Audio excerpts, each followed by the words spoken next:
You're listening to Canary and Finch News.com. Find out what really works from people who know birds.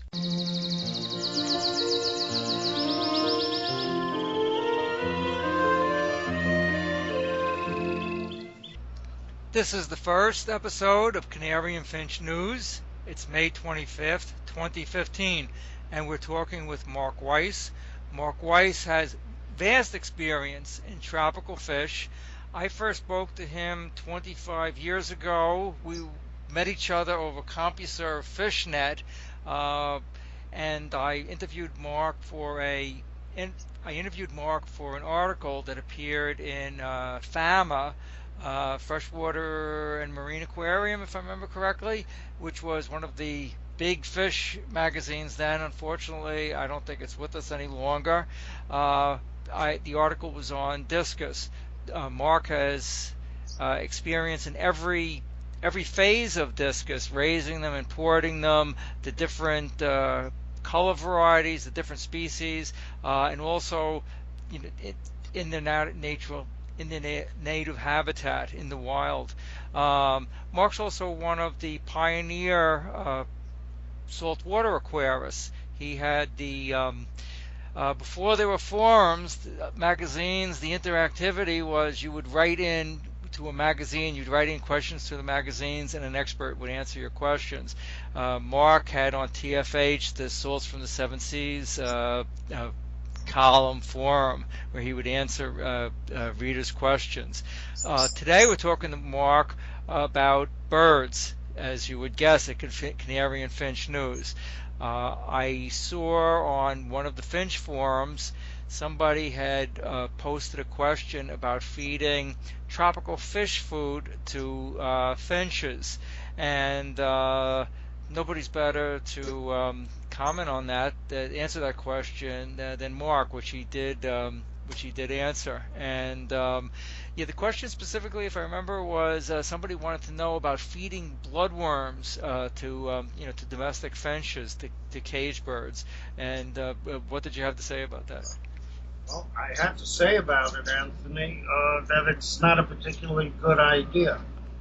And I want to explain why. First, let's talk about what a bloodworm is, because around the world there are several things that are called a bloodworm. The Northeast United States, saltwater anglers go fishing with a creature called a bloodworm. And that's not what we're talking about right now. The bloodworm is the aquatic larval form of midge flies. Midge flies are usually bigger than mosquitoes, look just like them, and they don't bite. You've all seen them. Some people swat them, thinking that they are a giant mosquito, but it's the aquatic stage of the midge fly.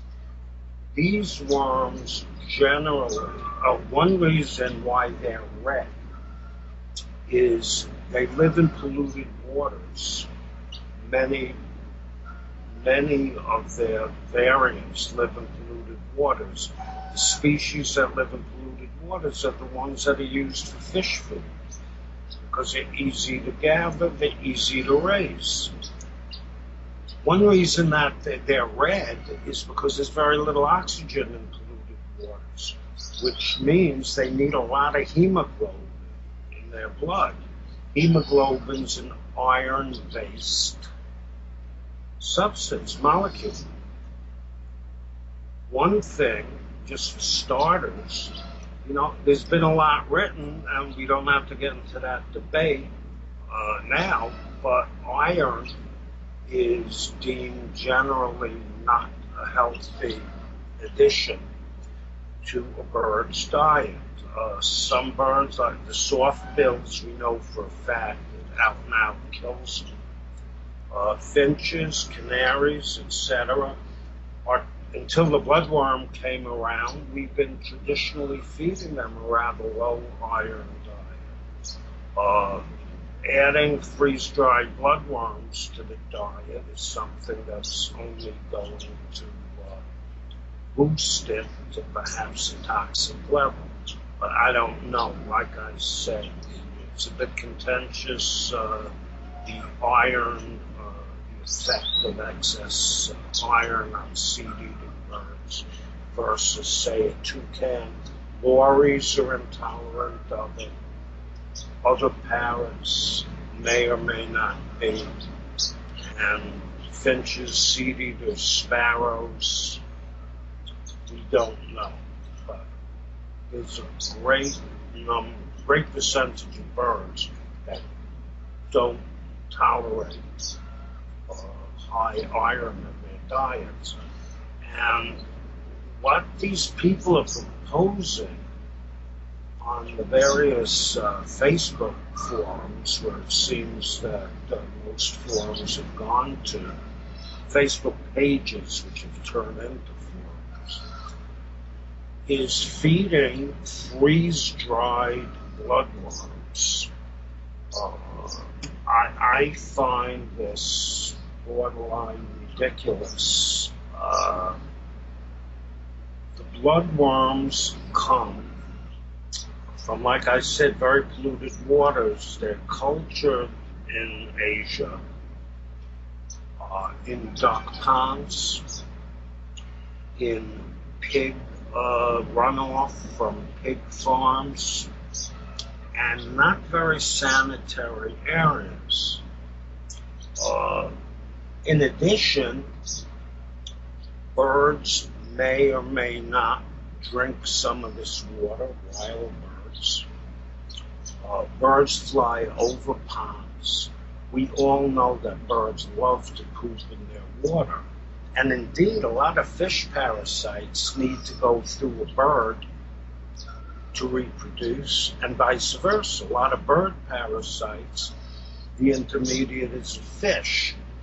So what we're doing is where these people are proposing to feed a worm, which isn't really a worm, it's a fly larva. They just look like a worm, freeze-dried worm, to their birds. And I think it's not a good thing to do. Firstly, freeze-drying is the way we preserve bacteria cultures, some viral cultures, not 100% of them, but some real bad ones will survive freeze-drying. What kind of makes me laugh is I looked up the nutritional analysis of the most popular and probably best brand of freeze-dried bloodworm. Now, for their intended purpose, totally fine. Their intended purpose is to feed the fish. I'm not going to get into that. There's some merit to that. The feeding them to birds is another story. Firstly, as it says on the moisture content, moisture content 6.5%. And once you open the seal, it's going to start absorbing water from the air. So there goes anything about sterilizing it. Actually, you preserve the bacteria, and now you're activating it. The bloodworm's covered with tiny hairs. Many people in the fish hobby are allergic to bloodworms.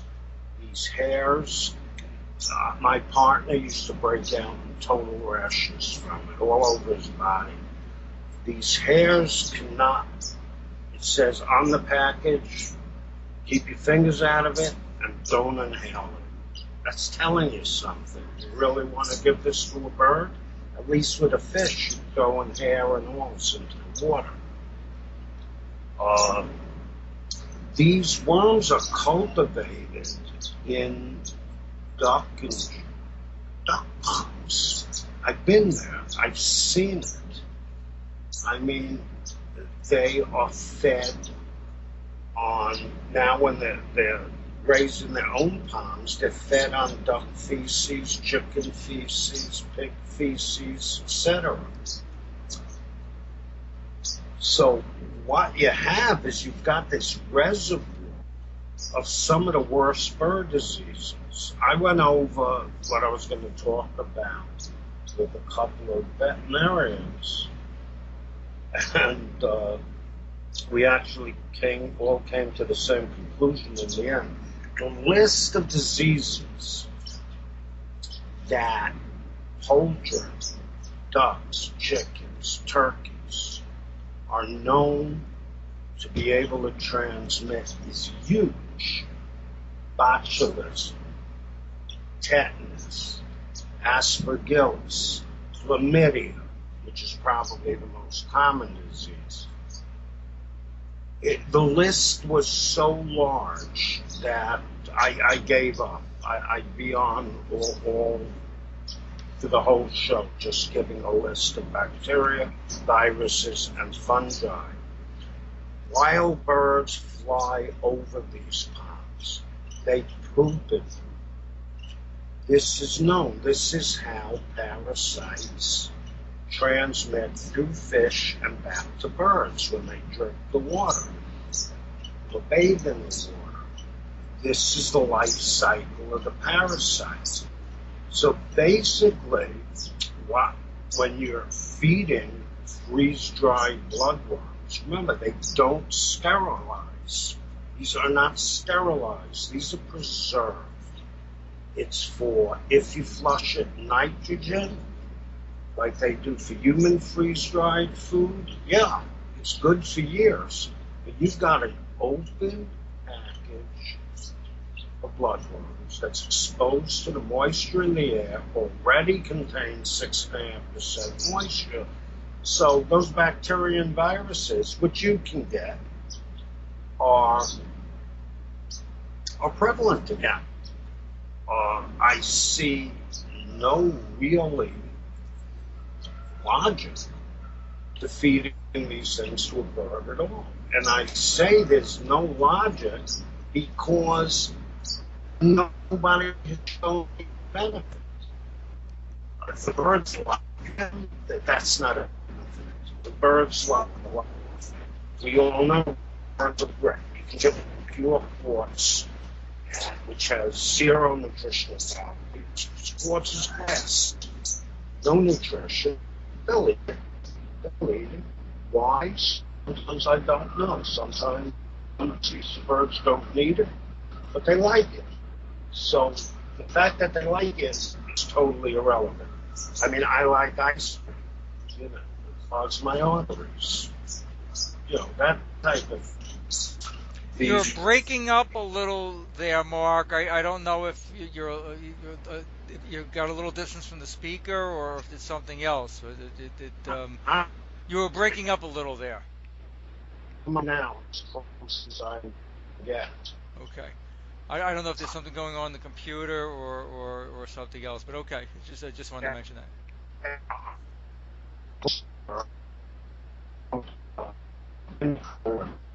I didn't.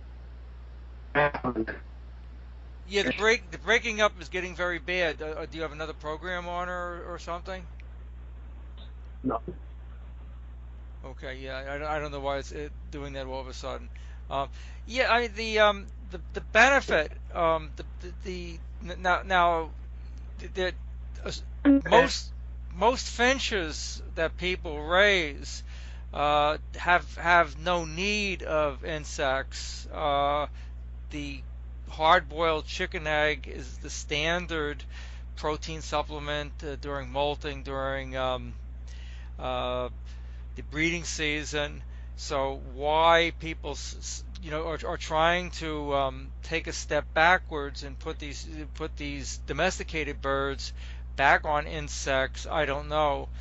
Also for birds that do need insects, there's plenty of safe alternatives. Mealworms, waxworms for the larger birds, for the very small birds, Drosophila. So I don't know what people why people that have birds that don't know what an insect looks like are trying to feed them insects now. But anyhow, I just Well, there are definite advantages to insects aside from strictly nutrition. I can mention that a little later, but the people on these Facebook forums are telling me protein content. Well, the protein content of this premium brand of freeze-dried bloodworms is 65%. Now, we don't know that it's balanced for birds.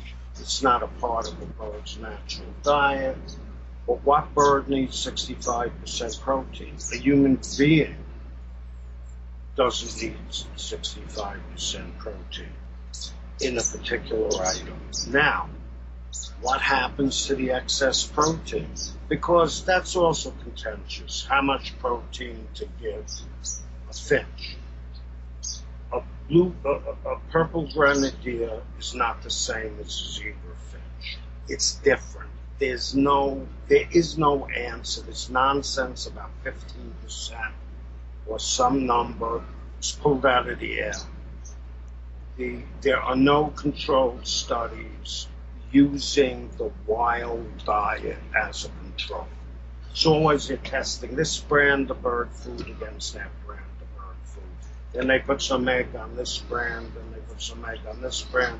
Then they starve the birds, and at the point where it starts wasting away, they've established a minimum protein requirement.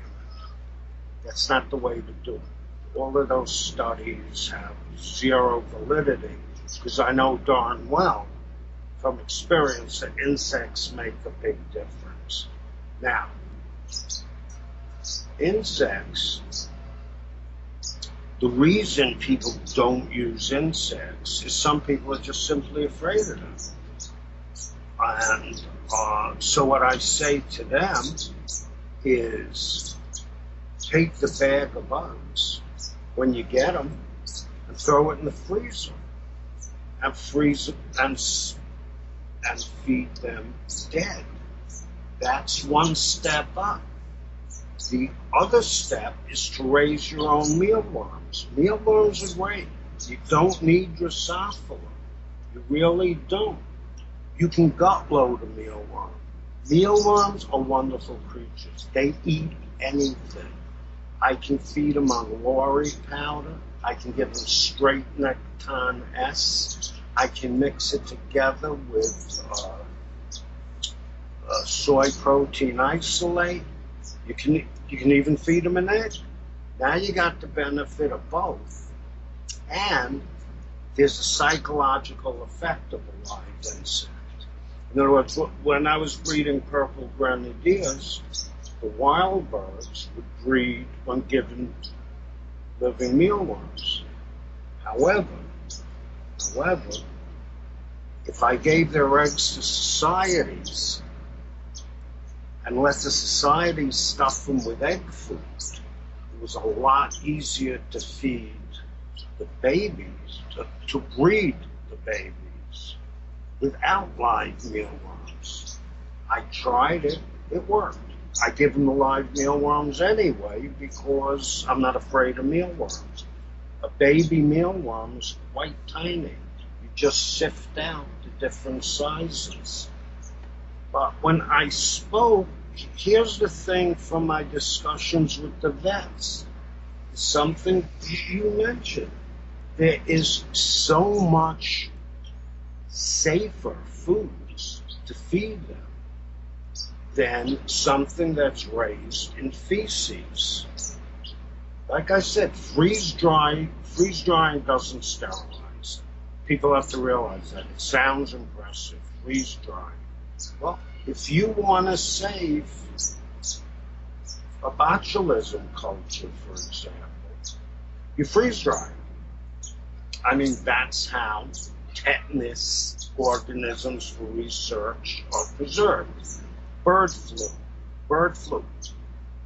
You can't import or export right now a bird to China, dead or alive, because of bird flu epidemic. However, and it's somewhat comical.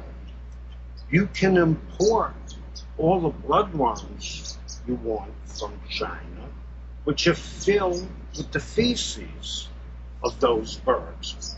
If you ever wanted to import duck feces from China, getting bloodworms is a way to do it. Are frozen bloodworms imported from China? Yeah, yeah, yeah. We've screwed up our waters too badly here. So has Western Europe. They tried them out of Europe. Here, they're practically in the U.S. They're practically non-existent. And I've run in the past. We've done heavy metal scans on them, and they are loaded with all sorts of nasty things, including copper and arsenic and a whole bunch of things. And the safest thing to do when I was breeding fish commercially is pretty much not use them. And I'm not talking when I was a kid, it was a different story. But you're talking over 50 years ago, when waters were cleaner.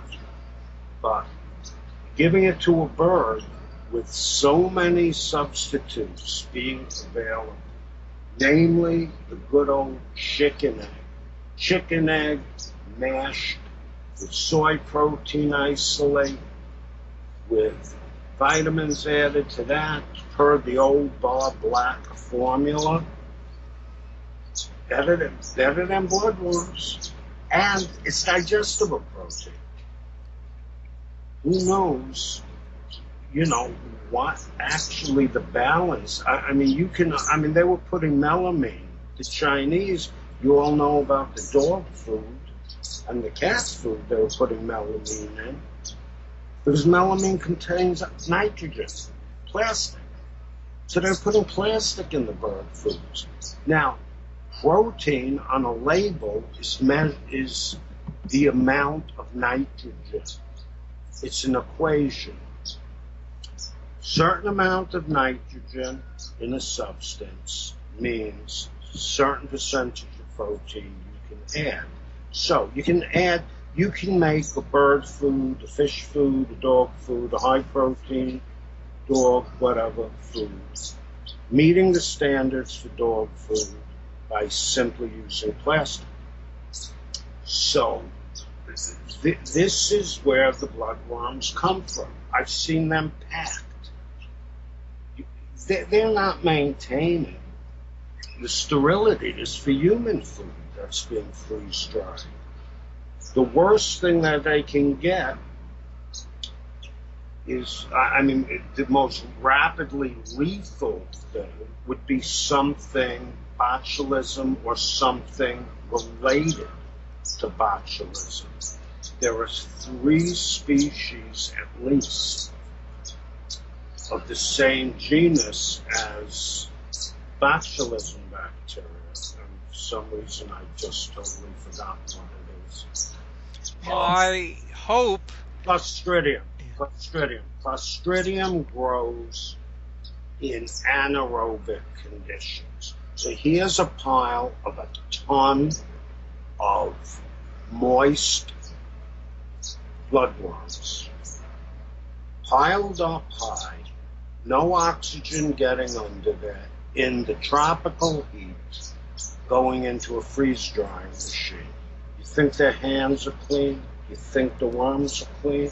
You think any of it's clean? Even if the worms are enriched with vitamins, which they sometimes do prior to freeze-drying them. But the main point is, there's an endless amount of diseases they can catch from it. You can catch from it. You can give to your birds, the birds can give back to you, get it directly from the worm, blah, blah, blah. With so many substitutes available, such as the mealworm.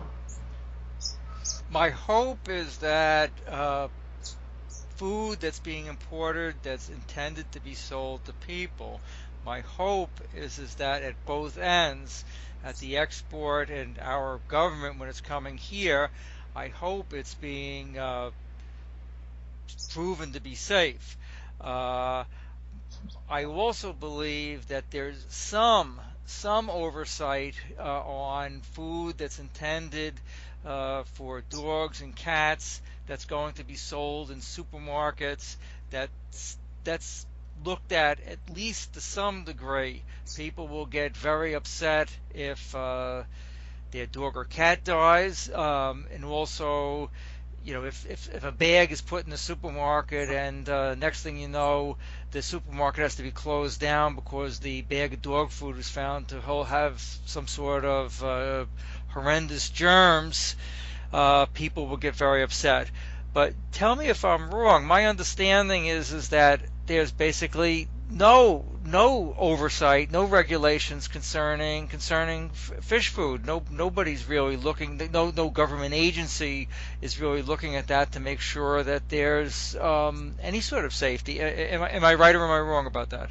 No, you're right. There's not even that much oversight on human food. They don't have the personnel. I mean, all you got to do is look at the FDA recall notices of the people that they caught. They only caught fish food on the melamine thing because they were looking for it. Dog and cat food's being recalled constantly. Human food's being recalled. Human food, of course, gets priority, but they can't inspect every shipment. And they're struggling to inspect the human food, then they go to dog food, then they go to cat food. They usually wait for complaints.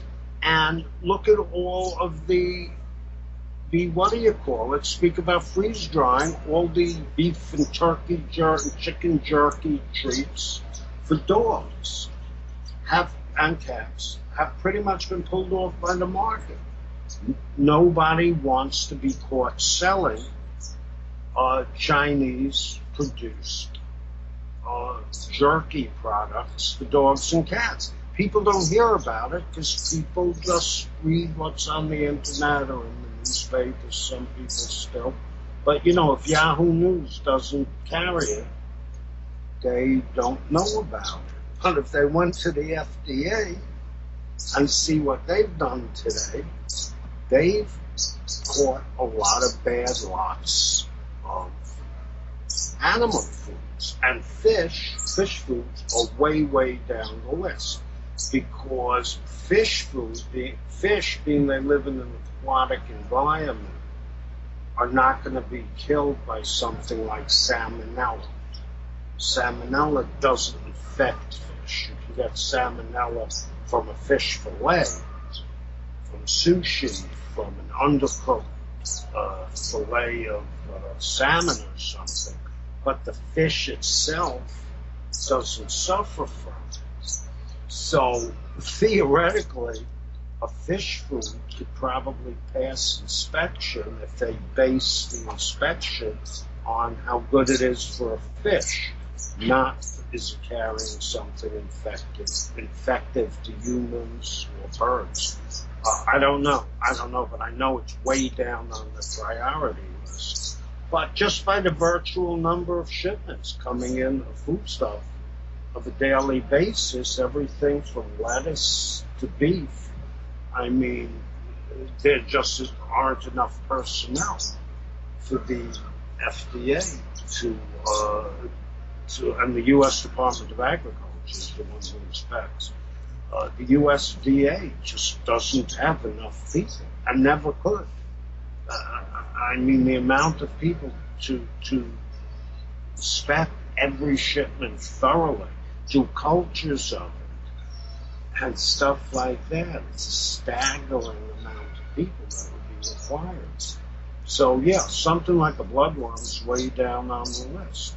Even with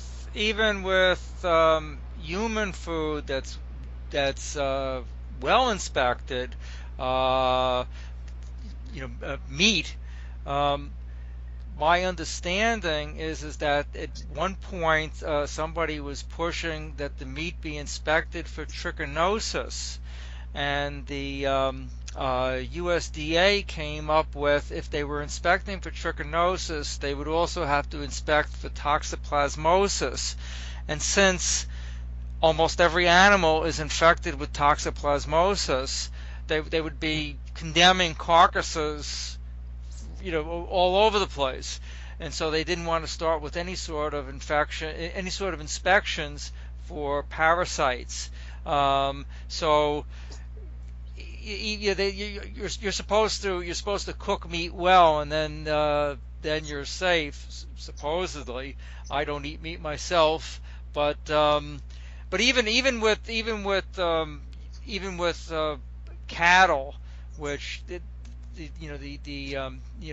being inspected. There's things they don't inspect. Even pork that is inspected. That it could have trichinosis is not guaranteed by the government or the slaughterhouse or by anybody. It's guaranteed by you cooking it well. So, if this comes out, if these industries, which millions and millions of people are eating the products of, are not completely inspected, that anybody thinks frozen bloodworms from a duck pond in China are getting any sort of glance, it's just not true. So why somebody would risk their birds' lives with these things? As you've said, it does not make sense. That's my whole point. Uh, like I was saying before, with the purple grenadiers and birds that really eat a lot of insects in the wild, there's a psychological effect of the moving worm. Like I was saying before, the wild birds not only need the nutrition, wild caught purple grenadier, I'll use them as an example, violet-eared waxbills, a lot of stuff, a lot of the African birds actually, just like wild canaries and things like that. They want to see something wiggle. That means that there's enough food for them to raise a family. That's a cue to start breeding. To feed them a freeze-dried bloodworm actually negates the benefit of feeding a live food. It doesn't substitute for it. It won't. Like I said, there are ways around it to teach societies to stuff baby purple grenadiers with egg food. There are ways around it, but that's a technique. That's not something based on, that's based on cheating. It's not based on the natural course of things, of showing the bird a living food source, that it's ready, that the earth is now productive enough for it to raise a family in. And like I said, the main point is what the vet says. It said to me, well, if there are substitutes, whatever benefit there is, perceived or there is in a freeze-dried bloodworm, is immediately negated because it's totally unnecessary to use them. Risk versus benefit. There is risk involved to you and to the bird. Why use it? And that's basically what I have to say about the subject. I've been to the factories that process it. I've been to the ponds. I've been all over the world. I'm involved in the manufacture of fish foods. Birds are my hobby. I have no commercial interest in them at the moment. Hardly ever did. I had birds as long as I had fish, which is basically since I've been born, because both were in the house.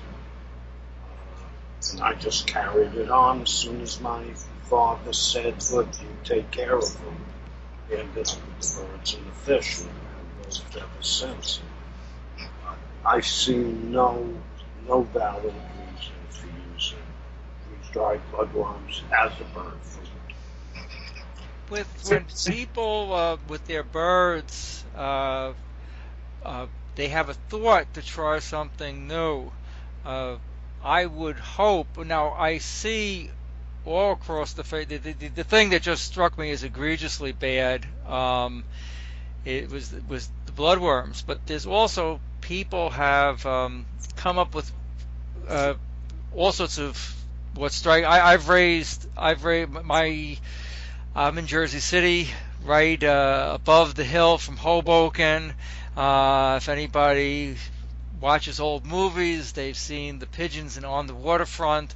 One of my earliest memories is in Jersey City here. My uncle had a pigeon store. He had coops himself up on the rooftops.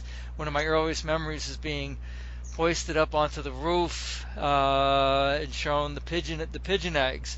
I put myself through college raising canaries, but my thought would be is if somebody has an idea, the first thing they should do is before just testing that on the birds is give the idea some thought. Does the idea make any sense? And also look into things.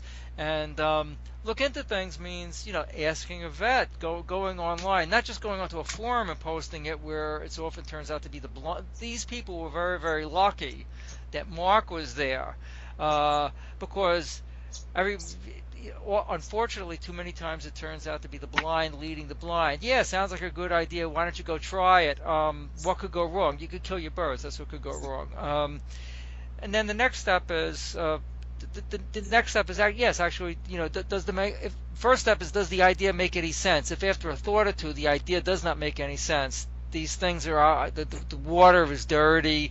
These things are not cheap. Birds don't naturally eat them. Then do some sort of sound research, and then if those two steps, if your idea still seems to be a good idea, test it out with some limited number of birds. Don't just feed all your birds this new item. Don't give all your birds this antibiotic. Don't give all your birds this wonderful vitamin that's supposed to turn them into Olympic athletes or something. Try it out on a limited number, and then also you have a chance to do some sort of something approaching a control test. You've got a dozen pairs that you're feeding this, and you try one pair with that.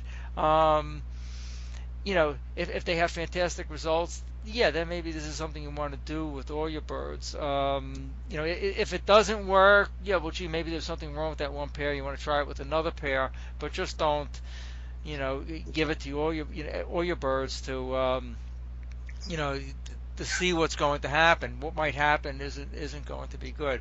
And by the way, I have to apologize for my bad manners. I forgot to introduce the others there with you.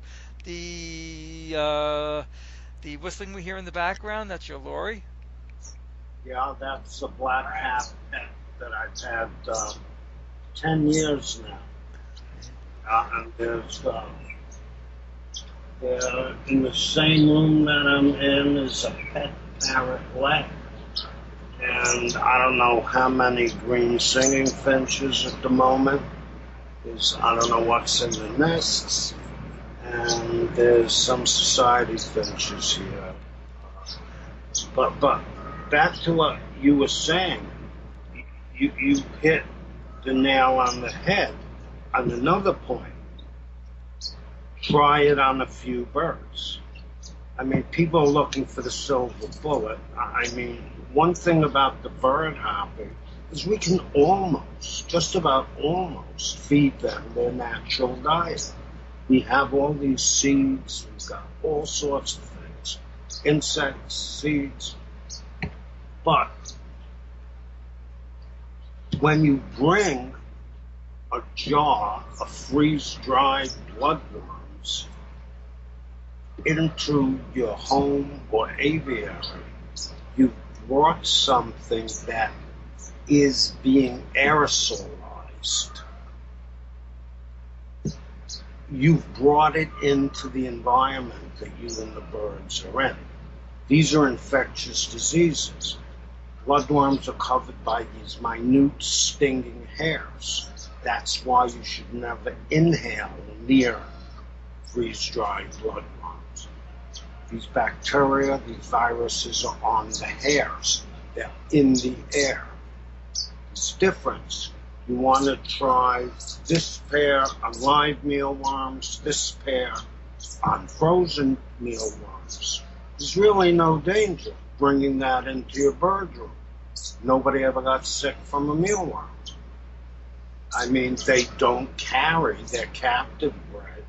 You don't get them out of the wild. You buy them from mealworm farms where they're fed mostly on things like poultry starter, pig starter, stuff like that.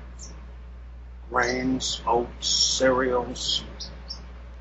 When you bring in those bloodworms, you're bringing in a culture that as soon as you open it up, is now in your environment. And that's a consideration. You can't do it your intelligent way of trying it here, trying it there. You can't do it. Once you open up the can, the whole flock's been exposed. Doesn't matter that they didn't eat it. Don't have to eat it to die from it. And the bloodworms aren't cheap. And if money is a consideration, people can raise their own mealworms. That's an extra step. But it can be done. As far as I know, mealworms pose no health risks. So if people have a culture of mealworms in a closet somewhere, as long as they have them in some sort of container or high up on a shelf where there's no chance of mice getting in with them, there's no worry of the birds, the people, their pets coming down with any kind of diseases from mealworms. So there's, like I said, it just does not. There's mealworms you could conceivably get for next to nothing. If you wanted to raise them yourself, somebody could conceivably be raising them on stale bread, or something different items thrown out by a restaurant. So if somebody wanted to put in, somebody with imagination and effort, they could be raising as many mealworms as they wanted at no cost whatsoever. Whereas the bloodworms, no matter how cheap they seem to be, they still have to be bought, and there's always, as you've gone into detail, they pose tremendous health risks. So if somebody says, well, the bloodworms are a lot cheaper, that's not true either. No, it's not true at all. Mealworms, the only time a mealworm can become a source of disease is if you dump moist food, like their carrots or potato, on top of the food that you're feeding them. It moistens the food and fungus can grow. You've got to keep the water source away from the food source at opposite ends of the fan, and daily shove all the mealworms to the food side and make them walk back to the moisture side. I mean, there are some tricks with raising mealworms too, but it's basically mindless. And like I said, if people are afraid of mealworms or whatever, handling live mealworms, just go buy a bag of 5,000 tiny-sized mealworms from one of the mealworm farms. When they get it, throw it in the freezer and kill them all. That doesn't give you a chance to gut load. I raise mealworms on stuff that's good for birds. Why waste part of their benefit? They'll eat. A mealworm will eat anything from a dead fish and leave you a perfect skeleton of it, to fish food, to anything. Mealworms will eat anything, essentially. I So understand that if I remember correctly, I don't know if they still do it, but at one point the Museum of Natural History had huge colonies of mealworms, which they actually used in preparing skeletons. not yeah yeah they're not the preferred worm for preparing skeletons. There's another kind of worm called the dermistid beetle larva. The mealworm is the cereal beetle. Is the meal beetle larva. But yeah, you can use a meal. I've made some neat fish skeletons with them. I've done that. And living in Florida, where you got geckos all over the place, if a gecko manages to die while eating them or falls in, a gecko. I've had gecko skeletons and animal skeletons and whatever, but I keep a screen lid over it. I meant to start off with it that you're in Florida. You're originally from the New York metropolitan area. You were living in New York City when I interviewed you. I guess it's 25 years ago. Hard to imagine. Um, but you're in Florida, close to Miami, if I remember correctly. I'm about 30 miles away from Miami. I'm north of them, northwest of Miami. Presently, I'm in the Davie Plantation area. Depends whether you're talking about home or work. Yeah, I'm in western Broward County. Pretty much, I'm about 11 miles west of Fort Lauderdale Airport, which is not in Fort Lauderdale, but yeah, I've been in Florida permanently for about 25 years, off and on longer than that. And I was Manhattan born and bred. That's where we met.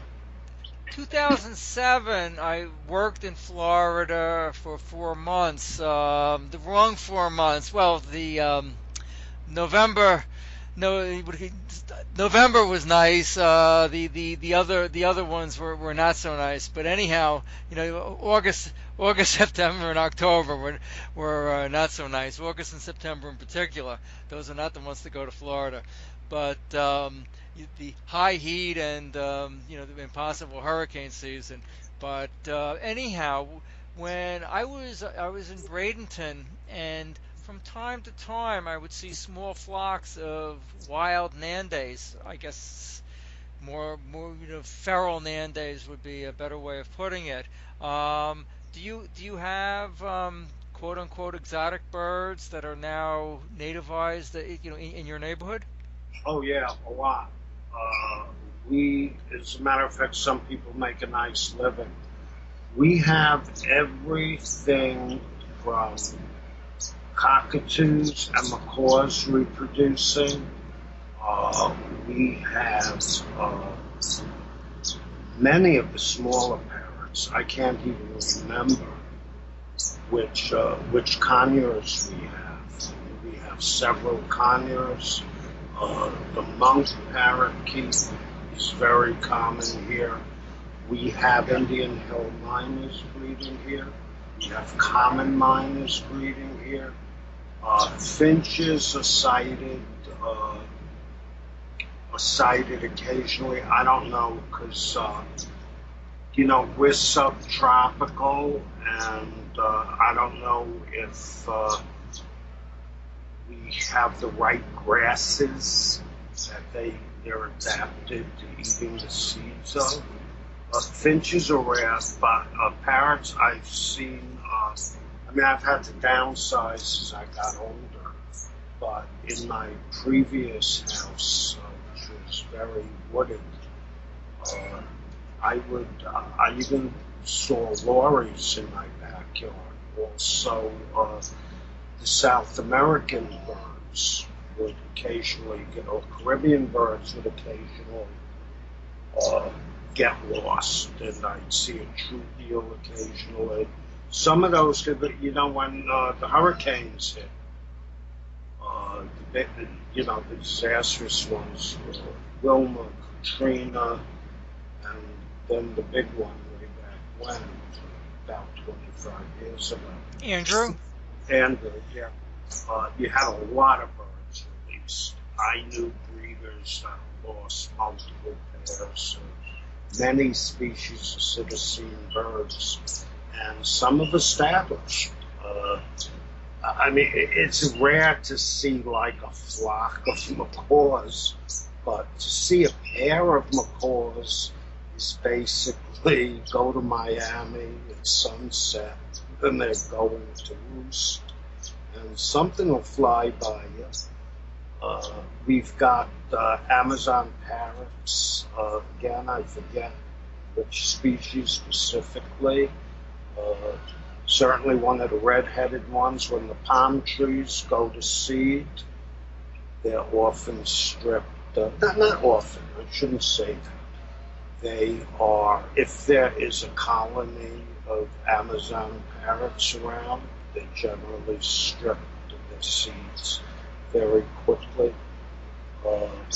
Yeah, we do see them. The common myna is used to be in all the parking lots. The Fish and Wildlife people, they do try to eradicate what they can, but they haven't gotten everything.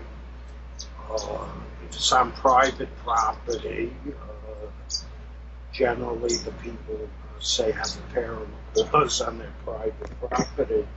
Wild macaws isn't going to broadcast it. But yeah, you can never tell. I mean, the amount of exotic stuff that pops up. I've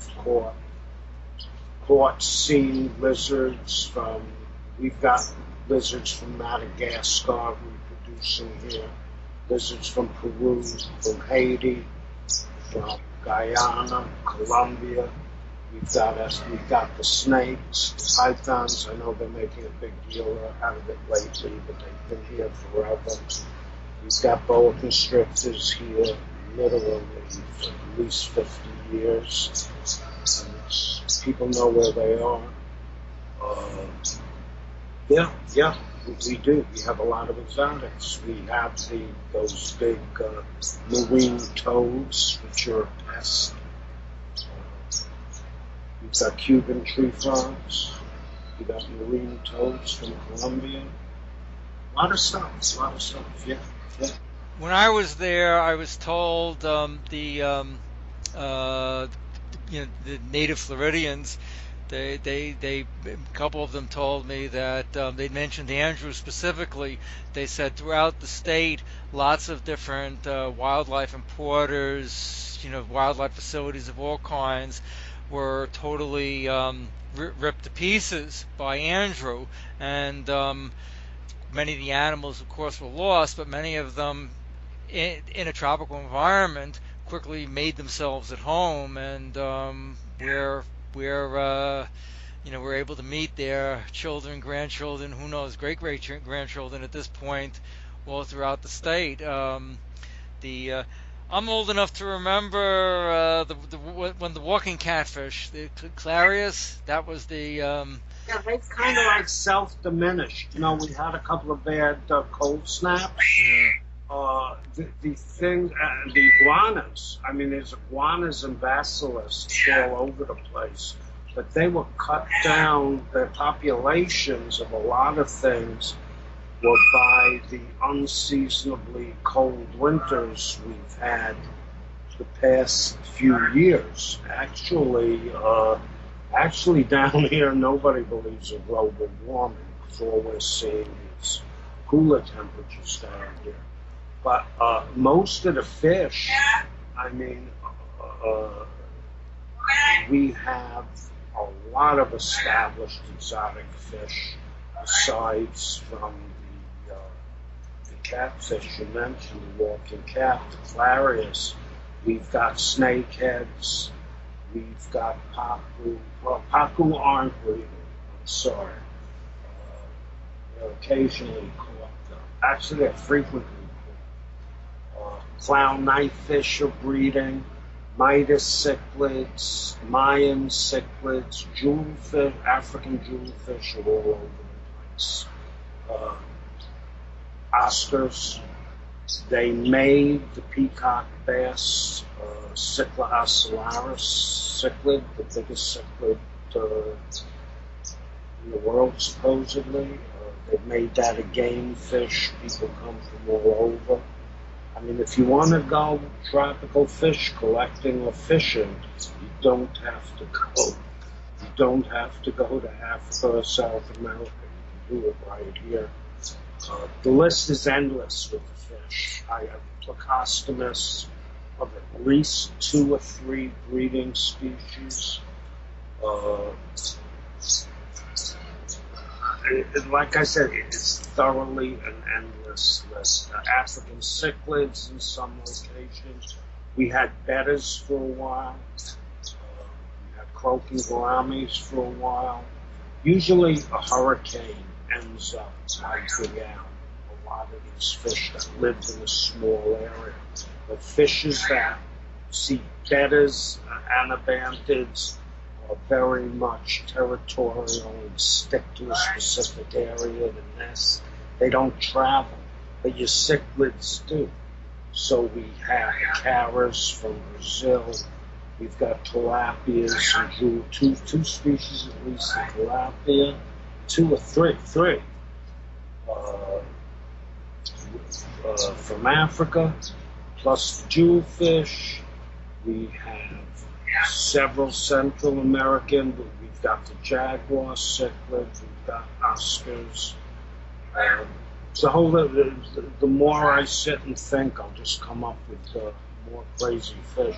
We had spiny eels, which 2 years ago, 3 years ago, the winter killed. I didn't even know we had them until I went to the spot in the Everglades, and you could practically walk on their dead bodies across the water. We have hoplocats.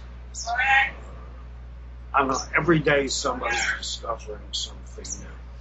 People either toss them in, or they got loaned out to fish farms. That was another thing that I was told that I actually have a handwritten map somewhere. I was told that fish farms would go out of business and they would just leave. They would, just leave whatever was in the, the ponds there. And then, as the ponds were no longer maintained, when there was flooding, as drainage went through the ponds, all these things just wound up dispersing. So the handwritten map. I believe it was just live bearers, but I was told somewhere let's see, it was northeast of Bradenton. There was supposed to be an abandoned fish farm where if you could, I guess, semi-legally just go up and catch many kinds of fish that was still breeding in the ponds.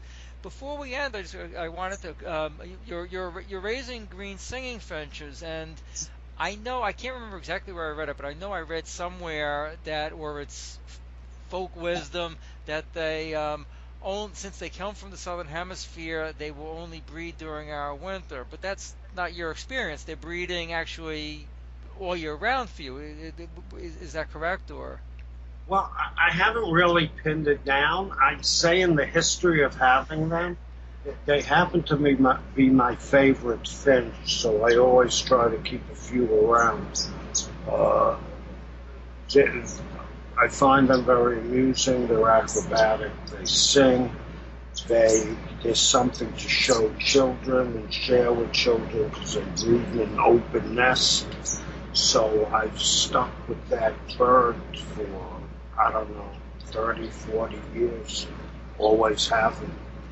But yeah, I mean, they will breed all year long.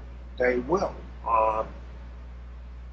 Mine, the young that I'm raising now as breeders were hatched out in last August, and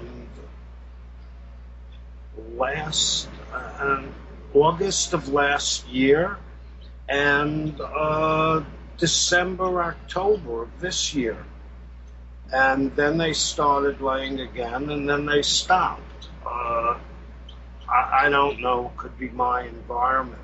But I've spoken to other breeders that tell me that they get breeding all year round. It's also a fallacy to say that the females don't sing. They don't sing as well as the males. I mean, as far as note combinations, but I've got females that will actually sing longer than a male would sing. I've got one that once she starts doesn't shut up. So, nothing is absolute in biology. The green singing finch has a very large range in Africa. The supposed subspecies, all mingle in the middle, and they migrate for better insect hunting grounds and things like that. So it's the bird apparently breeds when certain things click in the environment, because they've got this, they're known from the east to the west coast of sub-Saharan Africa. These are very close relatives of the domestic canary. Well, it depends who you're talking to. As we've mentioned in private conversation, I'm sort of doing some research on that now. But a lot of people believe that the green singing finch is both the wild canary is from the Canary Islands, which has spread due to releases all the way to Italy and whatever. But the wild canary is the anti-Saharan bird, Saran, along with the Saran. And sub-Saharan is the green singing finch. And they both have huge ranges, and they may have collided in the past, either because it was God's will, so to speak, or because people put them together. But a lot of people do say that the green singing finch is green singing finch, the African citral, not the European citral, but the African citral is part of the makeup of the domestic canary of today. Are you keeping them in cages or planted flights? Both. I really think the bird's very acrobatic. They do crazy things. I mean, I love to watch them. Others are fascinated by them. They somersault, whatever. So they somersault and grab the top of the bars. And I keep them in minimally 30-inch cages, and preferably bigger than that. Height doesn't matter. I don't know. People buy these tall cages. Birds fly left to right or right to left, not really up and down too much. But what I'll do is I'll knock out the sides of 2 3-foot cages. Excuse me, 2 or 3 2.5 foot 30-inch cages, and string them together with not twist ties, the plastic ties, cable ties, and I'll make 5 or 7 foot flights, 7.5 foot flights, whatever it comes into. Do they eat mealworms? Or are you keeping them on egg food? Or Yeah, I give them both. They like egg food. They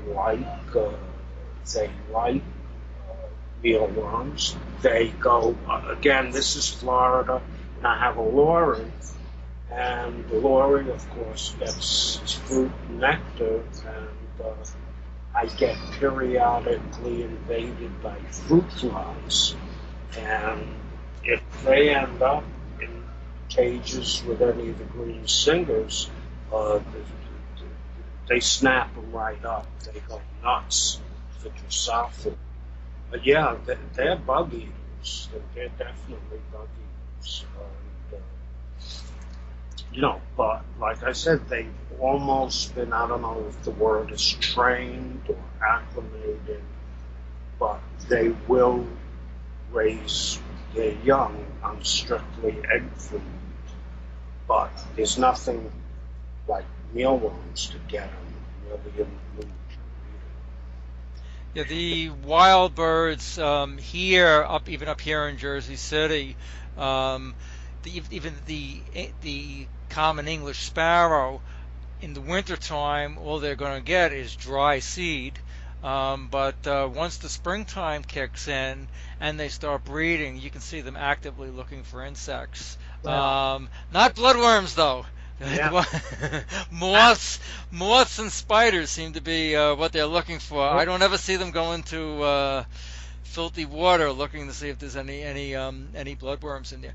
Mark, no, I wanted to finish up with if anybody has any interest at all in tropical fish, or even if anybody has any interest at all in the Amazon, South America, South American travel, I would heartily suggest they check out your discus study group. Of course, anybody who's keeping discus has to be there. If they're not there, I don't know why.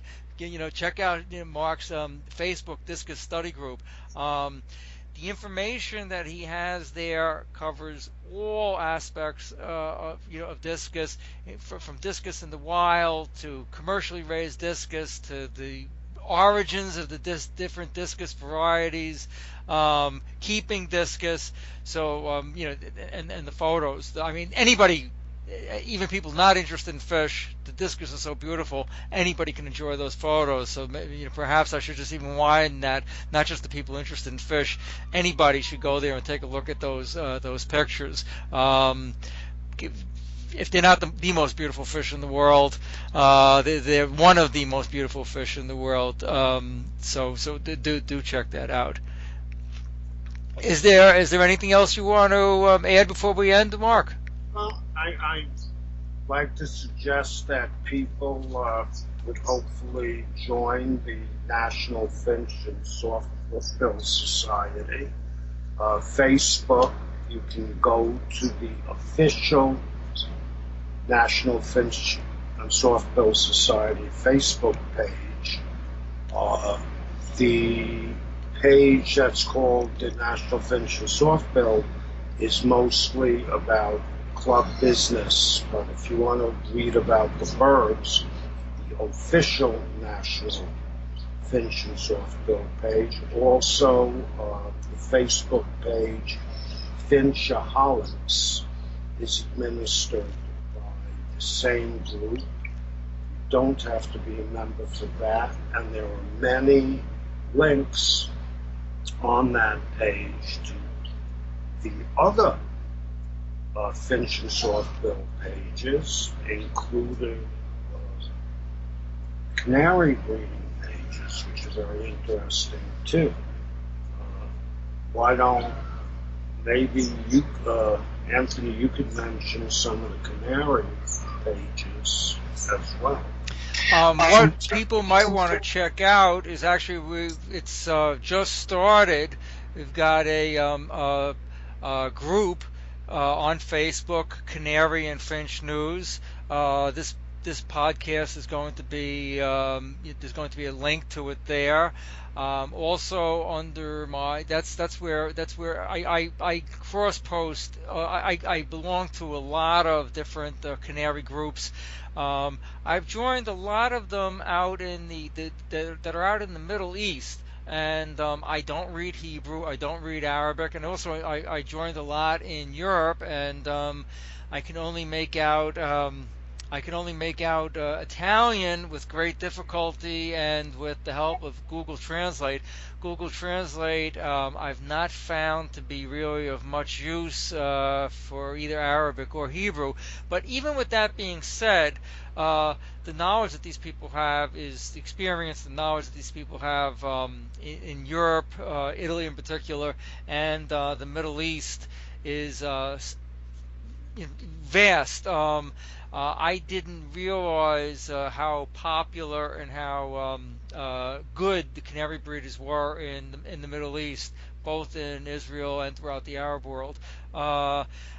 Even just going back to my pre-literate child mind and only able to look at the pictures, what I'm getting from these people really is tremendous. I'm cross-posting a lot of these group posts to my Canary and Finch Facebook group, and so I do encourage people to to join that. Well, thank you, Mark. As always, talking to you has been great. The number of different things that you've that the number of different things that you have experience with, really is staggering. So, thank you very much for inviting me anytime, and I hope to talk to you soon. Yeah, it's not that we've run out of things to talk about. I'm thinking of more and more things to say, but I don't want to take up all of your time on this Memorial Day weekend. Thank you. Okay, you're welcome. You're listening to CanaryandFinchNews.com. Find out what really works from people who know birds.